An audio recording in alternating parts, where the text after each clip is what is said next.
We're in trouble in America. We're losing our moral bearings. We're losing our respect for the rule of law. And you look around America today and things are bad and they're getting worse. We're broke. We're dispirited. We're scared.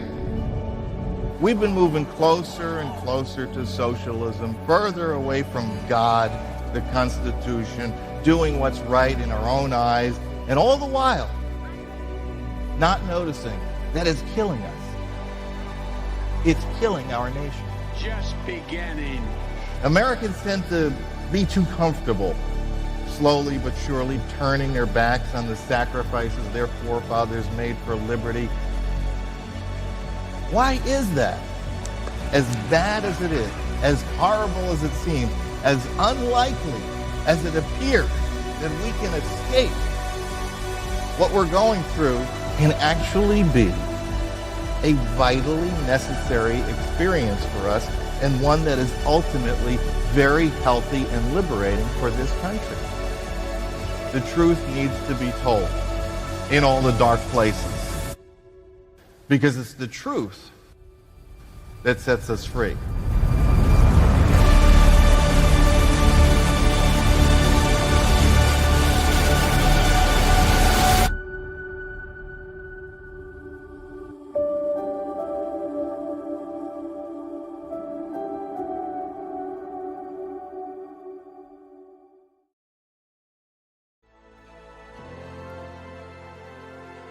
WorldNetDaily is live. It is Friday, November 8th, and we are looking at what happened this week, and it can only be described as a landslide. An absolute landslide for President-elect Trump and the entire Make America Great movement. It was an absolute landslide. The numbers keep coming in. We're everybody's checking the maps, everybody's watching Arizona, but nothing can distract from the fact that this was a phenomenal showing for the president across the country. And with his renewed leadership, I think his perspective on the second term here, with all the folks that he has gathered, there is going to be quite a different style of governing that we can come to expect should we make it to January 20th and head into 2025. We want to kick this program off today. I thank you for joining us as always. If you're going to leave some comments, make sure you throw it down there. We'll put them up on screen. We have a guest coming on in a little bit later, Professor Aaron Van Allen out of Liberty University. Liberty University, we're going to show you the stats here, but Liberty University, if you want to talk about a university that broke through the woke wall, that always breaks through the woke wall, and came out hardcore for President Trump, it's Liberty University. So we're excited to have the professor on to talk through that and much more. But first, let's during the campaign, President Trump was laying out a bunch of his agenda points. And this was his agenda 47, I think it was as it was called. And he would drop these videos out and on social media and give a taste of certain issues and certain things that he was planning for should he become reelected. And now that he is reelected, people are going back and revisiting these clips here, these short 2-3 minute clips, taking on these issues. And one of them has caught quite a storm, because now that we see Elon Musk, Robert Kennedy, we see all of the players involved here. Some of these videos take on new meaning. So we wanted to show you the video here in full of Donald Trump laying out what he plans to do to sort of basically dismantle the deep state. So let's check it out. Here's my plan to dismantle the deep state and reclaim our democracy from Washington corruption once and for all. And corruption it is. First, I will immediately reissue my 2020 executive order restoring the president's authority to remove rogue bureaucrats, and I will wield that power very aggressively. Second, we will clean out all of the corrupt actors in our national security and intelligence apparatus, and there are plenty of them. The departments and agencies that have been weaponized will be completely overhauled, so that faceless bureaucrats will never again be able to target and persecute conservatives, Christians, or the left's political enemies, which they're doing now at a level that nobody can believe even possible. Third, we will totally reform FISA courts, which are so corrupt that the judges seemingly do not care when they are lied to in warrant applications. So many judges have seen so many applications that they know were wrong, or at least they must have known. They do nothing about it. They're lied to. Fourth, to expose the hoaxes and abuses of power that have been tearing our country apart, we will establish a Truth and Reconciliation Commission to declassify and publish all documents on deep state spying, censorship, and corruption. And there are plenty of them. Fifth, we will launch a major crackdown on government leakers who collude with the fake news to deliberately weave false narratives and to subvert our government and our democracy. When possible, we will press criminal charges. Sixth, we will make every Inspector General's office independent and physically separated from the departments they oversee so they do not become the protectors of the deep state. Seventh, I will ask Congress to establish an independent auditing system to continually monitor our intelligence agencies to ensure they are not spying on our citizens or running disinformation campaigns against the American people, or that they are not spying on someone's campaign like they spied on my campaign. Eighth, we will continue the effort launched by the Trump administration to move parts of the sprawling federal bureaucracy to new locations outside the Washington swamp. Just as I moved the Bureau of Land Management to Colorado, as many as 100,000 government positions could be moved out, and I mean immediately, of Washington to places filled with patriots who love America, and they really do love America. Ninth, I will work to ban federal bureaucrats from taking jobs at the companies they deal with and that they regulate. So they deal with these companies and they regulate these companies, and then they want to take jobs from these companies. Doesn't work that way. Such a public display cannot go on, and it's taking place all the time, like with Big Pharma. Finally, I will push a constitutional amendment to impose term limits on members of Congress. This is how I will shatter the deep state and restore government that is controlled by the people and for the people. Thank you very much.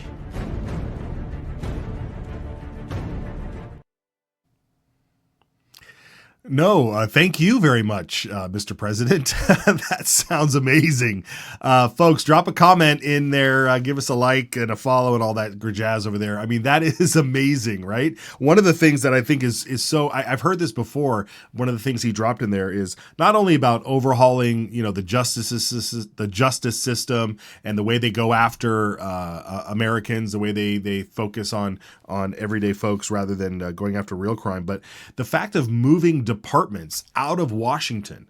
The Department of, I think he said the BLM management is now in Colorado. I mean, can you imagine moving the Department of the Interior and everybody that works there and just move that whole thing into sort of like the interior of the country, or moving any of the any of the departments that get left over from when Elon gets in there and smashes some of them, moving those out of Washington and getting some fresh perspectives, getting some employees that actually come from the grassroots, real American part of the country. When we look at the map, when we look at there's a county map floating around here, and when you just kind of look at that, you just kind of see like our entire country has been governed by these coastal elites.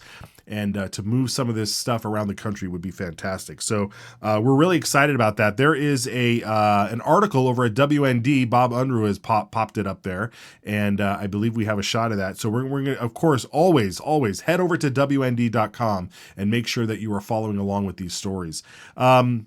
Let's continue onward here, because Trump is not even officially president yet, and the reaction around the country and around the world has been absolutely incredible. Check this out here. We have an image here. First off, on the heels of Mark Cuban saying that Trump surrounds himself with terrible women, this is Donald Trump and his one of his campaign managers, I think she was co-campaign manager, one of the campaign managers, Susie Wiles, she is going to be his chief of staff. And that would make her the first female chief of staff in United States history. And that is quite an achievement for her, and really going to be great for the country. I mean, so much faith was put into her to run this campaign, and they run a fantastic campaign. I don't know the ins and outs of everything. I've been watching some of that Art of the Surge over on Tucker Carlson's network, which follows behind the scenes of the campaign, and she pops up on screen a couple times, and they try to give her credit for running a great campaign. But she's going to be in the White House now, so we're going to be seeing a lot more of her, I believe. Over in New York, the mayor over there, New York Mayor Eric Adams, we have this up on X. He announces that he will no longer be giving vouchers to illegals out there. So that's incredible. Also, Hamas calls for peace and an end to war. That's fantastic. All within a day. Here's the headline from Newsweek. Donald Trump, did Junior send this out here? Let me read this. Let me get my glasses, guys. It took about 12 hours after my father's election win for Hamas to call for peace. He's not even president yet, and he's already getting it done. Spectacular. That's Newsweek there. Hamas calls for immediate end to war after Trump election win. And then, of course, Trump had one of these other videos pop up, which was all about the transgender, these surgeries that are just absolutely horrible that they're doing with kids here, and they're pushing on children. Here's one of these videos that he put out during the campaign that's making the rounds again today. This is common sense reaction to the madness that's going on here. Check this out. The left-wing gender insanity being pushed on our children is an act of child abuse. Very simple. Here's my plan to stop the chemical, physical, and emotional mutilation of our youth. On day one, I will revoke Joe Biden's cruel policies on so-called gender-affirming care. Ridiculous. I will sign a new executive order instructing every federal agency to cease all programs that promote the concept of sex and gender transition at any age. I will then ask Congress to permanently stop federal taxpayer dollars from being used to promote or pay for these procedures and pass a law prohibiting child sexual mutilation in all 50 states. It'll go very quickly. Furthermore, I will support the creation of a private right of action for victims to sue doctors who have unforgivably performed these procedures on minor children. The Department of Justice will investigate Big Pharma and the big hospital networks to determine whether they have deliberately covered up horrific long-term side effects of sex transitions in order to get rich at the expense of vulnerable patients, in this case, very vulnerable. I will ask Congress to pass a bill establishing that the only genders recognized by the United States government are male and female, and they are assigned at birth. Under my leadership, this madness will end. Thank you very much. I love how he ends, I think. Thank you very much. No, thank you, Mr. President. I mean, common sense returning to the White House. This is fantastic. Okay, very good. So again, head over to WND.com. Here's the article that just went up. It's Trump releases a stunning plan to target Washington corruption and dismantle the deep state. Great article. It breaks down what that video did at the top there. So make sure you share that. Make sure you read that and get that out there. Okay. We're going to have our guest come on here in a moment, but first I got to tell you about Uncharted Supply Company. This here is a fantastic sponsor. This isn't just this is not like a first aid kit, folks. This is everything that you need to survive. It has in 95% of all survival situations, they normally get resolved in 72 hours, which is good. It's good. But that's 3 days, okay? And those first 3 days of any survival situation are critical. If you scan this QR code or head down into the description of the show, you'll find yourself a link that'll bring you directly to this. So you can get this 72-hour kit because having the right gear can mean everything. and it means the difference between life and death. And so please scan that QR code, mention this to your friends, and get everybody on board, and get a kit for everyone in your household for this. So scan the QR code or look in the description for the link over there at Uncharted Supply Company. Okay, it's my pleasure now to welcome to the program Professor Aaron Van Allen out of Liberty University. Professor, we haven't met before, but I thank you for joining us from the program. And correct me if I'm wrong. Liberty University is in Alabama? Lynchburg, Virginia. Lynchburg, Virginia. Oh my God, I was way off. That's okay. I've never been there. I've never been there. God's country down here. Yes, that's right. Well, Virginia did end up going for Kamala Harris, it appears, but Liberty University was overwhelmingly the student body there, and maybe the staff. We have this statistic here: 96.68. I mean, they really get into the details there. They voted. That's the student body there. Voted for Trump. That is fantastic. What is the sentiment first of all, let me hear a little bit about you first before we dive into this. Tell me a little bit about your what you teach there at Liberty University and what your background is a little bit. Yeah, so I'm an associate professor of government here at Liberty University. I'm specifically in the politics and policy degree program. So a lot of our students that will go to, say, work on Capitol Hill will go back to their respective state capitals. We'll go to work on campaigns, maybe go to law school, things of that nature. Those are all of the students that we have, and I'm so fortunate with the wonderful, wonderful students that we have.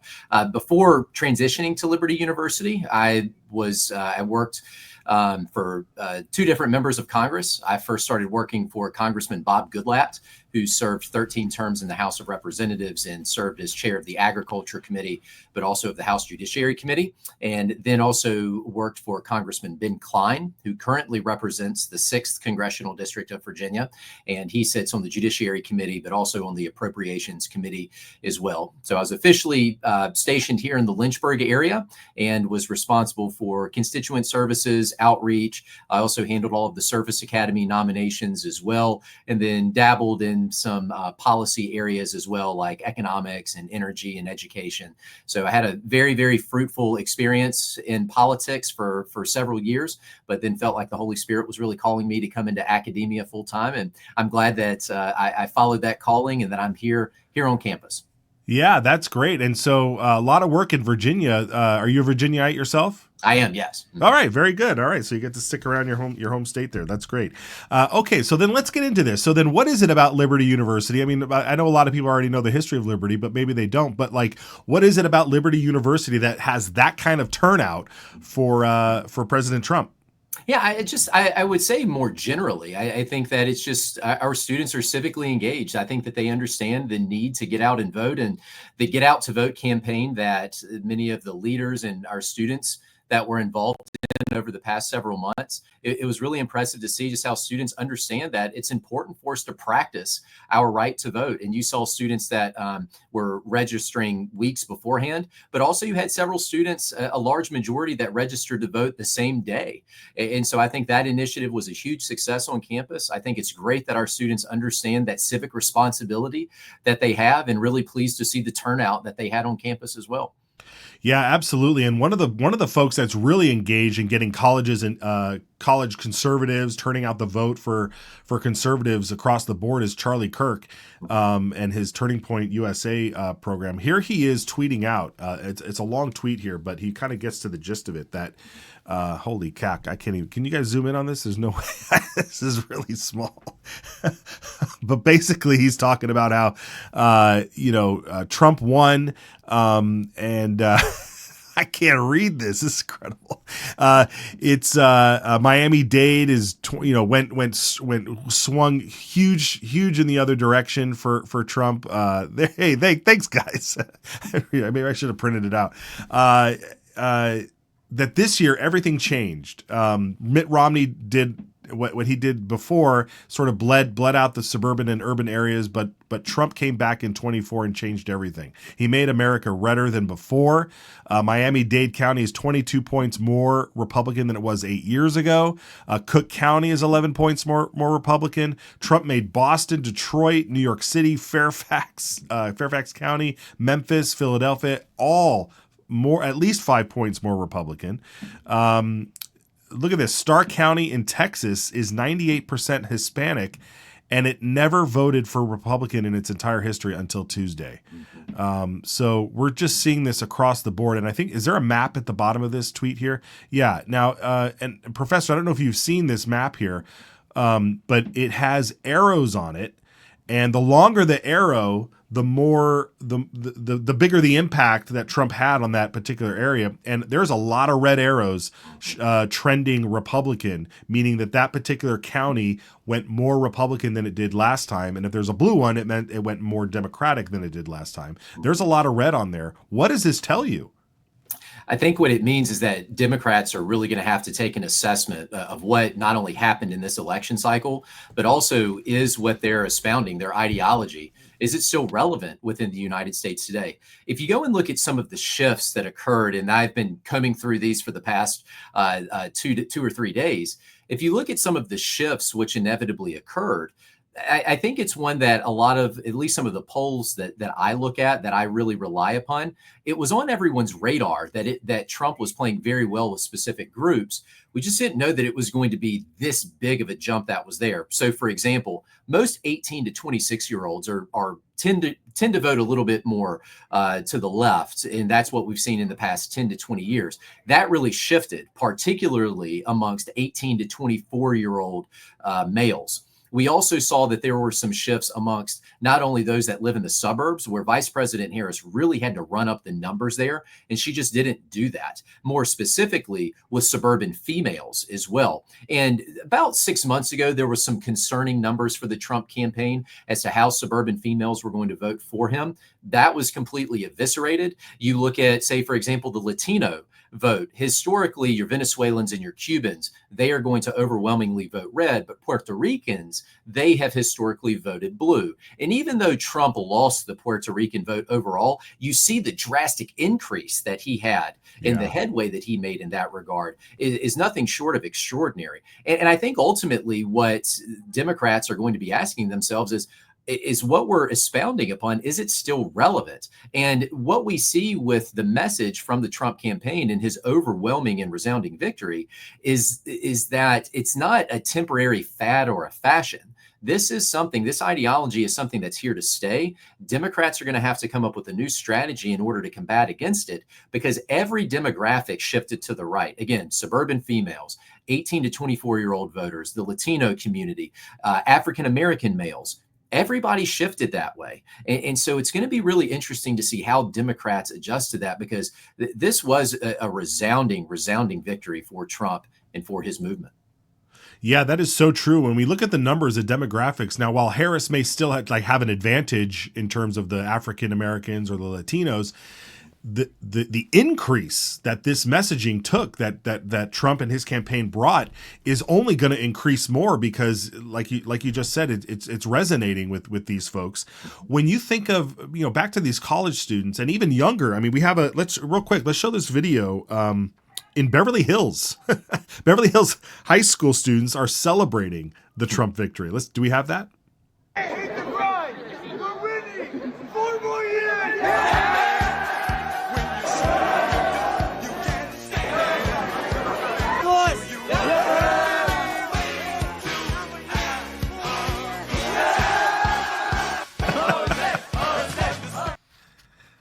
That's great. That's great. I mean, those are future maybe Liberty University students, right? Mm-hmm. I mean, it's incredible to see. So I have to ask you this, is being on a university campus where you either have students that are completely apathetic to everything, they're just focused on their one issue or their goal at the university, or everybody's really engaged. Do you get a sense that the wokeness that has overtaken the university system for the past 20 years, 20, 30 years, has it overplayed their hand to the point where you see reactions like that of even high schoolers. I think you've started to see that. And I think that if you actually look at some of the trends, not only on our campus, but also that you're seeing across colleges, say, for example, in the Southeast, that you see a lot of trends of folks that are coming from places like the state of Washington, from Oregon, from California as well. They're making their way eastward. And what I hear from a lot of my students is that in the classroom, especially in their high schools, I wasn't allowed to have a free opinion. I wasn't allowed to be able to state my opinion without having some type of pushback, even from my teacher in the classroom. I was essentially told what I was supposed to think and not how to think. How is it that I'm supposed to think critically? And that's something I teach, for example, a general education course that has a lot of freshmen. I'm teaching that course this semester. And the very first thing that I attempt to establish with my students is that this isn't going to be a classroom where I'm going to come in and I'm going to tell you what you're supposed to think. That is reserved for the Almighty himself.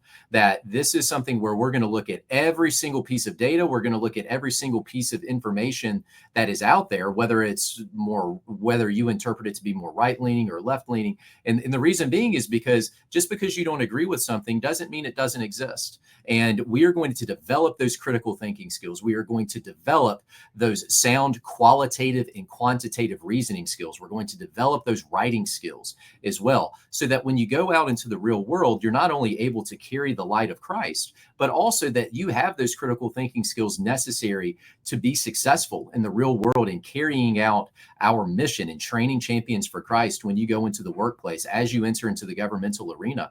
And so, as you mentioned, I think it's tremendous seeing the students that we have on Liberty University's campus, because they understand that they live for something more than just themselves. And before every single one of my classes, we pray. And this is in election years and it's in a non-election year. And one of the themes that continuously popped up with my students that makes me so proud of them is that they had stated before the election that no matter who wins, that Christ is on the throne. And that just proves how engaged they are, the rationale and really the motivation of why it is that they do things. And so just being on this campus and seeing the growth that they are making intellectually, spiritually, academically is nothing short of impressive. And I'm so proud to be part of that as well, to be part of this mission that we have here. Wow, that's incredible. I know our audience is going to love hearing that. And Liberty University has been around for a while now, and so this is the kind of this is what we hope to expect from a university like yours. Now, that being said, though, even if it was 96+% of those and those that responded to whatever poll that was taken. I would imagine there's still room for debate. There's still room for discussion. When you, I mean, as a professor of government here, when you run these classes and you're trying to be as objective as possible, what happens? What do you see when folks disagree in the class? Do people get triggered and snowflake themselves out of existence and cry off and go into the corner and shoot one of those crying videos? Or are those that disagree, are they able to get through it and have a good, fruitful discussion? They're absolutely able to have that. Our students are so impressive. It's shocking that on a college campus that you should have freedom of opinion, that you should have freedom of thought, if you will, right? Even at a Christian university, I thought it was all about handing out Handmaid's Tale robes and stuff, right? It's our students, and we do have students that are in fact here that they deeply believe in the gospel and they're devout believers themselves. They may just have disagreements on how politically that things obviously play out with some of their counterparts. And I allow those debates to play out in class. I moderate those debates. I'm there attempting to posit some of those dialogues within class as well, because when they get into the real world, they cannot emotionally break down. If they're going to Capitol Hill, if they're going to their state capitals, they have to be able, number one, to be an ambassador for Christ. They have to be an ambassador for the gospel. They have to be able to put their emotions aside, and they have to be able to think objectively. They have to utilize those critical thinking skills in order to accomplish the goal that they inevitably have. And our students do that, and they do have disagreements, and those do in fact exist, but they are able to have constructive, civilized conversations. But more importantly, they're able to have conversations that are based in fact, in rationale, and it's not simply based on emotion. And the quality of students that we are recruiting in that regard is nothing short of extraordinary. And quite frankly, it's a pleasure to watch every single day. Yeah, right. Well, God bless you. I mean, that is the way to do it, because down at that high school in Beverly Hills, the principal issued a statement that basically, I won't read the whole thing here, but he cites a bunch of code from the school district about having political rallies, about assembling, and he basically tells everybody, you can have your opinion, you can voice your opinion, you just can't get together and assemble and celebrate and hoot and holler like he saw in that video.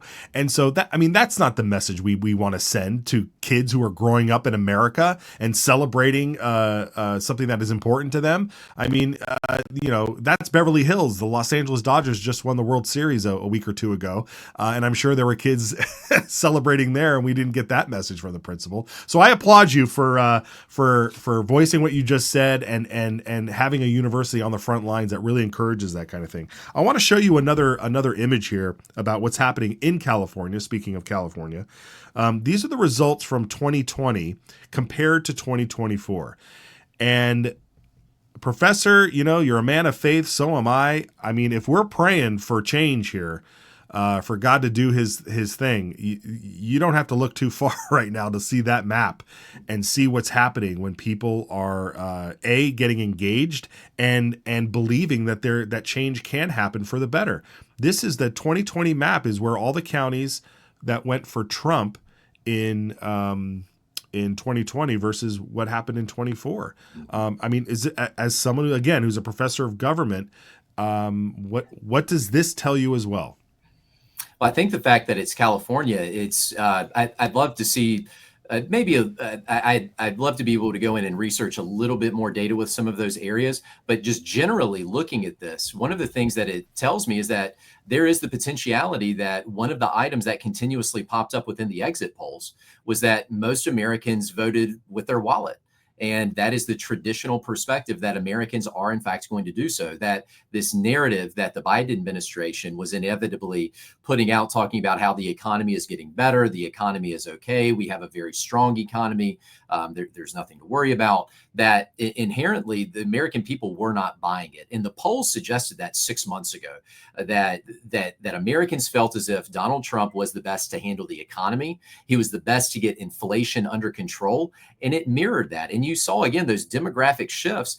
Say, for example, if you look at the number with regards to employment or wage increases from the Latino community or the African-American community during President Trump's first term in office, it seems as if they returned back to President Trump and said, you know what, things did not get better under President Biden. So I'm therefore going to shift that attention back to President Trump because things were a little bit better under him. And all of the exit polling data shows that as well. But Professor, the corporate media is telling us it's about race and gender. I thought we were misogynist racists, and this is why Trump. I mean, you're absolutely right. It is the economy stupid once again, and the final. There's still out. In fact, in California, I think there's still about 5 million votes still outstanding or ballots still to come in, and so the numbers will continue to increase, and we'll get obviously more clarity as the weeks go by here as the dust settles. But this is the final map. We posted it on X over at WorldNetDaily. This is the final map of what it looks like, this landslide, and it's churning in. Those curtains are going to open. Maybe not, but it looks like Trump is going to pull in 312 electoral. There it is, 312. Is that the number up there? Once again, 312. He got all of the swing states, from Arizona to Nevada to Wisconsin, Michigan, Pennsylvania, Georgia. This is a shift, a clear new shift for our country, and we just have to point that out. I mean, it really, everything that you've been saying, I think, has been on point here.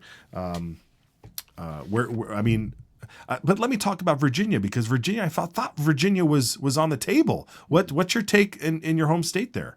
Yeah, I actually I did an interview with the Fox affiliate that's based out of Roanoke, Virginia, WFR Media.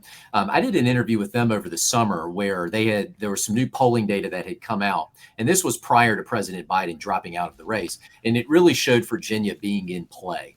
And I actually had stated that I thought Virginia was in fact that swing state, the 8th swing state. Yeah.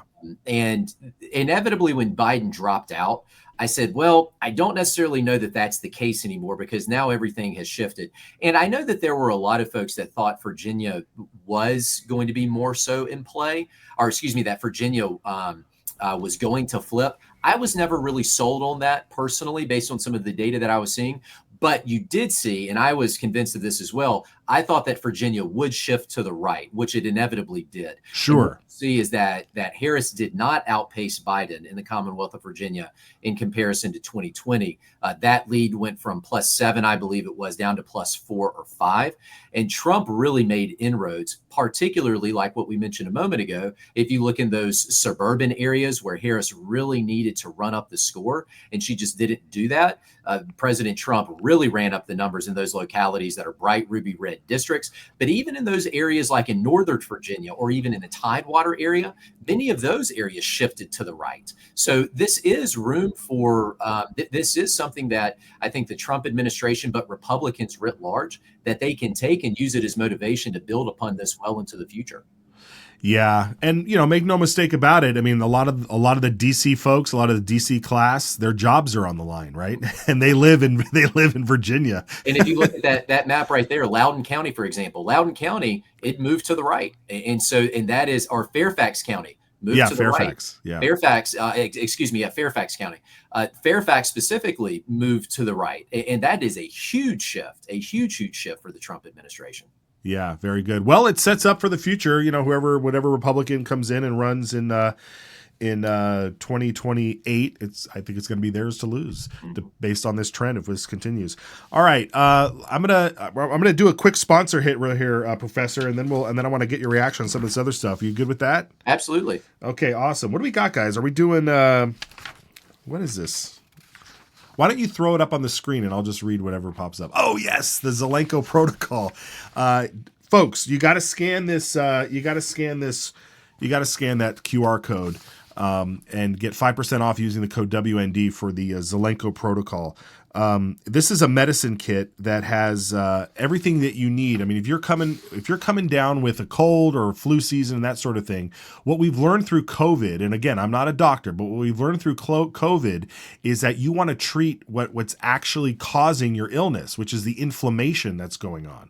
All the stuff that's out there on the market, it treats the symptoms, NyQuil and things like that just try to help you get through it all. But if you really want to attack what's going on, consult with your doctor, head over here, scan that QR code, use the promo code. The link is in the description, and get yourself a hold of the Z-Stack here, the Zelenko protocol.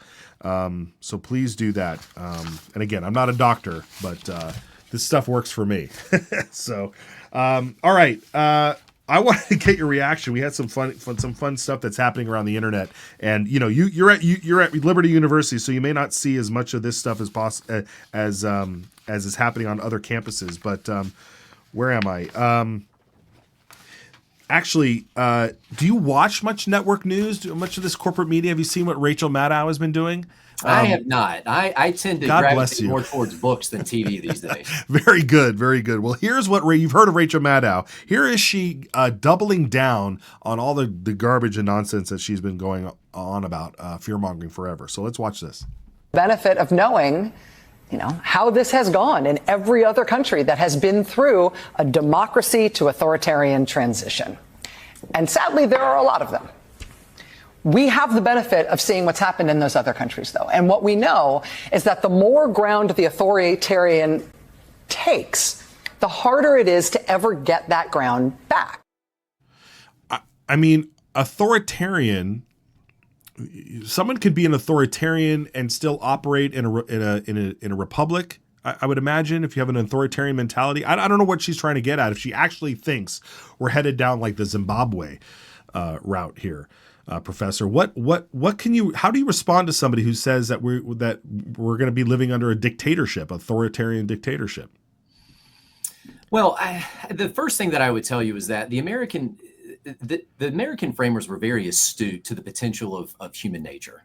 That the American framers themselves have numerous guardrails within the American Constitution that literally protects against any type of a scenario. Here's what I will say, is that the American framers first and foremost understood that if you're going to give government to the people are the ones that inherently have to run it.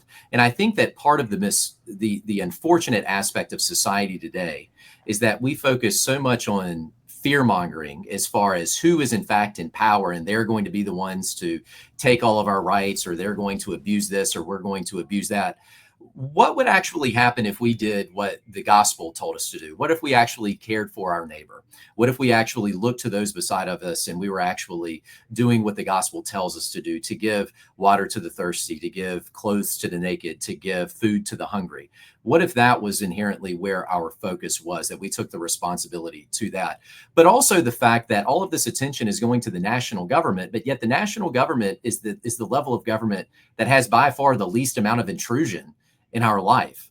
And so I think that this narrative that inherently continues to pop up takes away from where the conversations should be, that we as citizens ourselves, that we should be focusing in on what it is that our neighbor actually needs. How is it that we're caring for them? And not necessarily focusing in on, because the more that you talk about, the more that we have this fear mongering and you put the attention on the national government, the more inherent power that gets placed on the national government itself. And I think that that's completely the antithesis of what the American framers envisioned. The James Madison is very clear, and the Federalists are very clear at the 1787 convention, that the national government is meant to be merely the glue which holds the states together. It is not meant to be that entity that overly is intrusive into the lives of the states and the citizens themselves. So the national government does play a role, but it is the people, it is us. We are to take that personal responsibility to be the ones that lead in our societies. Ah, that is so true, and we saw that play out. I immediately thought of, when during Trump's first term, during COVID, and how he kept saying, we're not going to be the ones that are shutting down things. It's up to the states to do that. And so if you want to talk about authoritarian, you could talk about folks like Governor Newsom or Whitmer in Michigan, who acted literally like authoritarians and shut their systems down. Meanwhile, you had Kristi Noem or Ron DeSantis in their respective states saying, no, we're not worried about it here. Or the people are going to function the way they think is best. And so, yeah, it's a ton of gaslighting that's going on. But what it's really doing, though, Professor, is it's causing colleagues of yours and other universities to react in a way that some may be calling extremist here. Watch this clip here of these professors, and I want to get your reaction. This came across my feed this morning, and take note that these are not young activist Antifa members. This is like the class of elite, educated liberals. They're calling for militias to resist the election results. Devastated, Disappointed, distraught, cannot believe our fellow countrymen. and goddamn democratic. We're not done. We're not going to done. find out how to resist this. We might have to have our own militias now. And the midterms, just watch out. We're coming. Why do you think that was? Racism and sexism. Very plain. That's the backwash that Obama suffered. First of all, do you think that these old farts are going to join a militia? No chance. But it is very likely that this class of people are who are educating your kids in American universities and in our high school government classes. So they'll get your kids to join militias, but these two are not going to be joining a militia. Given the Abercrombie polo and the puka shells, my best guess is the only thing this guy's joined is a Mike Jeffries party back in 2000. Okay, great commentary there.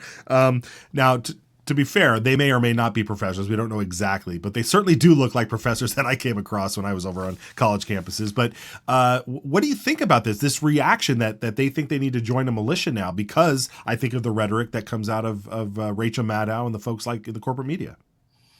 I think it's unfortunate, just writ large in the country, that it seems as if today in the society in which we live, that we mistake this concept, this revolutionary idea, that if we seemingly don't get our way, then that gives us a right to be able to push back or to revolt, and whatever that looks like.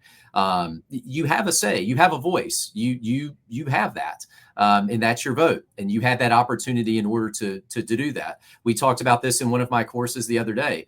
The difference between the American framers and between us today is that the framers had no voice. That they had no vote. They had no vote in Parliament. And even after they sent envoys in order to try to negotiate with the king and with Parliament themselves, they were just met with complete resistance.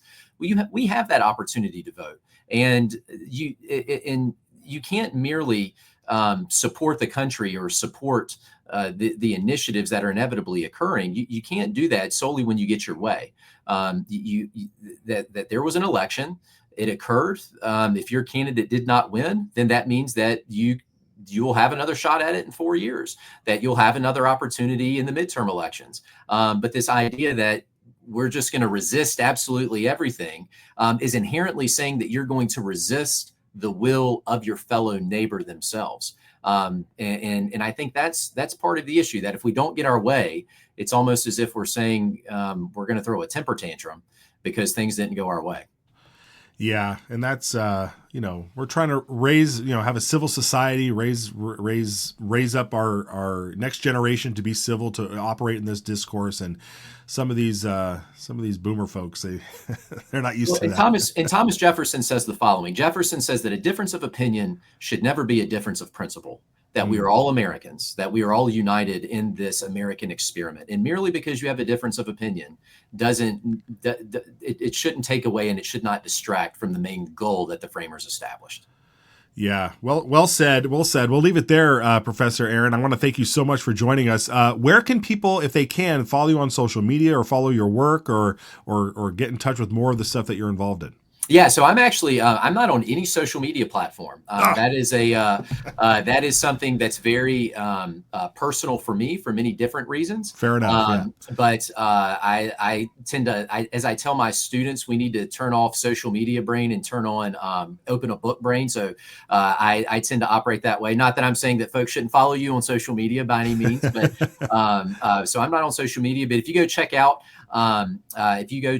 the Liberty University School of Government, if you actually Google search them, you can follow us on Instagram. You can follow us on Facebook as well. And you'll see me on there quite a bit as well. So again, check out the Liberty University Helm School of Government. Hit those like buttons, hit that follow to see what we've got going on, and Liberty University writ large as well. Fantastic. Well, for somebody who isn't on there, you certainly know how to pitch it well. So good for you. All right. Well, I hope to have you back. We want to check in with you and what's going on at the universities, especially as January 20th rolls around. We definitely want to do that. So thank you again for joining us. Hey, thank you so much for having me. Okay, great. All right. Let's see here. Do we have another sponsor we should throw up there? What about that grip, that Kung Fu grip? When Josh isn't here today, obviously, as everybody can tell, but Josh, he has one of these grips, this Kung Fu grip on his firearm.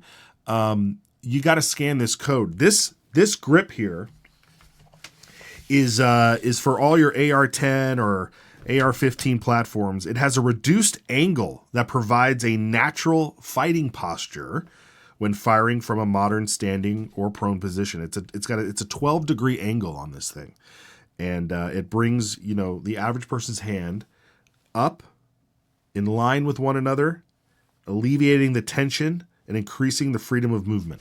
And so scan that QR code, hit the link in the description, and get yourself a Kung Fu grip. I need to get one of these. I don't have one of these, but I need to get one, and I'm going to. And when I get it, I'm going to compare it with Josh on the air. All right, let's. We want to end the show with a couple of funny. Everybody's been sharing these reaction videos, and some folks have put up some compilations. So I don't know if we should play both of them. Whichever one you guys want to play both, play both. Otherwise, let's pick your favorite one, and let's let's go out with a bang here. I'm sorry! No! Why? How did we get get here? How did we get here? What in the Alice in Wonderland nightmares is going on right now? All I can say is how fucking dare you? If you voted for anybody other than Kamala. If you've lost faith in humanity, clap your hands. If you've lost faith in humanity, and this is your villain origin story, if you've lost faith in humanity, clap your hands.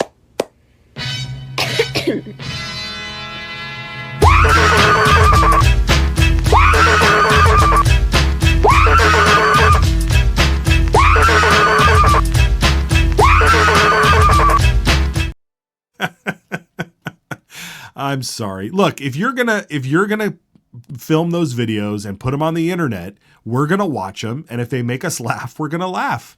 I do pray for all of you out there who are feeling distraught and feeling upset like those ladies are. It's mostly ladies too. Do you guys notice that?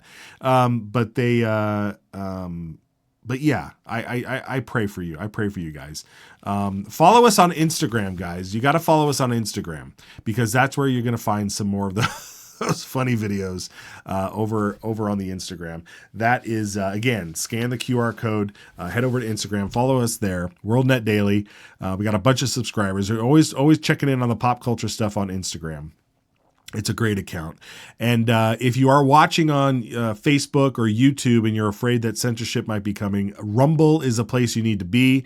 Thankfully, our Rumble channel is growing and growing and growing, and it's free to use. You hit the subscribe button, you hit the follow button. You can get it on your Roku, you can get it on your Apple TV, you can take it in your pocket on the phone. It's great to have. Telegram is another great spot. I use Telegram a lot myself to follow some news that you don't find anywhere else because Telegram is completely unhinged. All the stuff is on Telegram. And so you want to join WorldNetDaily over there on Telegram. Fantastic. Okay, folks, thank you so much. What a fantastic week. Embrace your friends. Give them a hug and tell them everything's going to be okay. You know, they don't need to be joining militias. They just need to, like the good professor said, get together, get these folks on your side, and just ask them for help. We need help to make America healthy again, to make America strong again, and to make America great again. So we'll see you back here next week. It'll be Veterans Day. So hug a veteran, thank a veteran, and do that on Monday as well. Thank you again. Have a great weekend. We'll see you next time. God bless.